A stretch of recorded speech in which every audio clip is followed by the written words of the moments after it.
Bismillahirrahmanirrahim. Assalamualaikum warahmatullahi wabarakatuh. Perkenalkan, saya Wahyu Hidayat, mahasiswa program studi Pendidikan Agama Islam Universitas Negeri Jakarta, Fakultas Ilmu Sosial dan Hukum. Pada kesempatan kali ini, saya akan membahas sebuah topik yang cukup kompleks namun sangat relevan, yaitu konflik antara sains dan agama dalam dunia pendidikan, dengan fokus pada perdebatan antara teori evolusi dan narasi penciptaan. Teori ini diangkat dari salah satu kasus dalam ujian akhir semester mata kuliah filsafat ilmu. Dan untuk menjawabnya, saya akan menggunakan pendekatan filsafat ilmu yang mencakup 3 aspek penting, yaitu epistemologi, ontologi, dan aksiologi. Lanjut ke yang pertama, epistemologi. Epistemologi membahas bagaimana kita memperoleh pengetahuan dan bagaimana kita menilai apakah suatu pengetahuan itu sah atau tidak. Di dalam dunia sains, teori evolusi disusun melalui proses panjang yang melibatkan observasi, eksperimen, dan verifikasi. Teori ini pertama kali dikembangkan oleh Charles Darwin pada abad ke-19 dan terus dikembangkan hingga sekarang melalui penemuan dalam genetika, biologi molekuler, dan paleontologi. Dengan kata lain, pengetahuan dalam sains diperoleh melalui metode ilmiah yang bersifat objektif, terbuka untuk diuji, dan dapat direvisi apabila ditemukan bukti baru. Berbeda dengan sains, narasi penciptaan berdasarkan pada wahyu yang terdapat dalam kitab suci seperti Al-Quran. Di dalam konteks Islam, kita percaya bahwa manusia pertama adalah Nabi Adam alaihi salam yang diciptakan langsung oleh Allah Subhanahu wa taala. Pengetahuan ini bersifat transenden, tidak diperoleh melalui pengamatan, tetapi melalui keyakinan dan keimanan. Filsafat ilmu mengajarkan bahwa kita harus bisa membedakan jenis pengetahuan dan cara memperolehnya, dan kita tidak bisa memaksakan metode ilmiah untuk membuktikan wahyu, dan juga sebaliknya, kita juga tidak bisa membuktikan teori ilmiah hanya dengan teks agama. Masing-masing memiliki otoritas epistemologisnya tersendiri.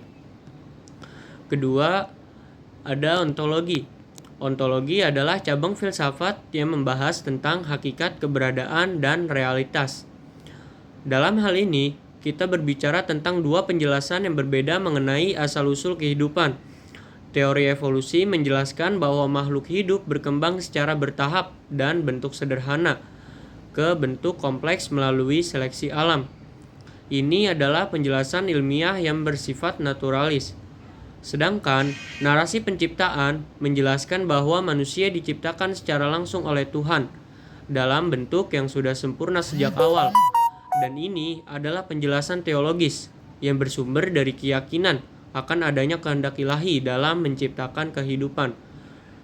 Perbedaan ini tidak berarti bahwa salah satu sepenuhnya salah dan yang lain sepenuhnya benar.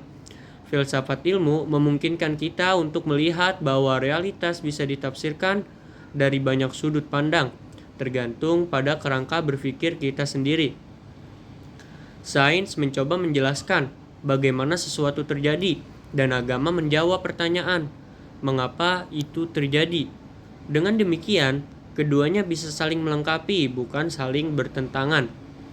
Ketiga, itu ada aksiologi. Aksiologi berkaitan dengan nilai-nilai dan tujuan dari pengetahuan dalam konteks pendidikan. Ini menyentuh soal bagaimana kita menyampaikan pengetahuan dan nilai apa yang ingin kita tanamkan kepada peserta didik. Contohnya, di sebuah sekolah, misalnya guru biologi mengajarkan teori evolusi sebagai bagian dari kurikulum. Namun, beberapa orang tua mengusulkan agar ajaran agama juga diajarkan sebagai alternatif. Hal ini menciptakan dilema. Apakah pendidikan harus murni berbasis sains atau juga mempertimbangkan nilai-nilai keimanan? Menurut filsafat ilmu, pendidikan seharusnya tidak hanya menyampaikan informasi, tetapi juga menumbuhkan kebijaksanaan dan kepekaan etis. Mengajarkan evolusi secara eksklusif tanpa memberikan ruang diskusi bisa menimbulkan resistensi, dan juga sebaliknya, memasukkan kepercayaan agama secara dogmatis ke dalam kelas sains bisa merusak integritas ilmu pengetahuan. Solusi yang etis dan inklusif adalah memberikan ruang bagi kedua pendekatan dalam konteks yang tepat. Misalnya, teori evolusi diajarkan sebagai bagian dari ilmu biologi. Narasi penciptaan dibahas dalam mata pelajaran agama atau filsafat. Dengan demikian, siswa tidak hanya memahami pengetahuan ilmiah, tetapi juga menghargai nilai-nilai spiritual dan keagamaan. Sebagai penutup, filsafat ilmu memberikan kita lensa untuk melihat bahwa konflik antara sains dan agama bukanlah perang kebenaran, melainkan perbedaan cara memahami dunia. Dengan pendekatan epistemologis, ontologis, dan aksiologis, kita bisa merancang pendidikan yang berimbang, toleran, dan penuh hikmah. Terakhir, pendidikan seharusnya menjadi ruang di mana sains dan agama tidak dipertentangkan, tetapi justru ditempatkan pada porsinya masing-masing, sehingganya melahirkan generasi yang dapat berpikir kreatif, kritis, dan juga tetap berakar pada nilai-nilai keagamaan. Sekian dari saya. Terima kasih atas perhatiannya. Wassalamualaikum warahmatullahi wabarakatuh.